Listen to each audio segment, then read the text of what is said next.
Rippers on Babylon, where we sat down. Yeah, yeah, we would remember fire. Kapag galing sa hirap, mas matapang sa buhay. Kung mapapansin mo ang mga taong matitibay sa buhay, sila yung mga taong galing sa matinding hirap sa buhay. Mga naranasang grabe sa bigat ang mga problema na kung mararanasan sa buhay ng isang simpleng tao, susuko at susuko talaga. Aayaw at aayaw talaga. Bigla na lang titigil at tatanggapin na lang ang nangyari.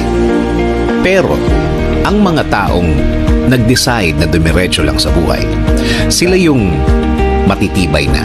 Sila yung na-shape ang pagkatao dahil sa tindi ng hirap ng buhay o kaya sa tindi ng hirap ng sitwasyon.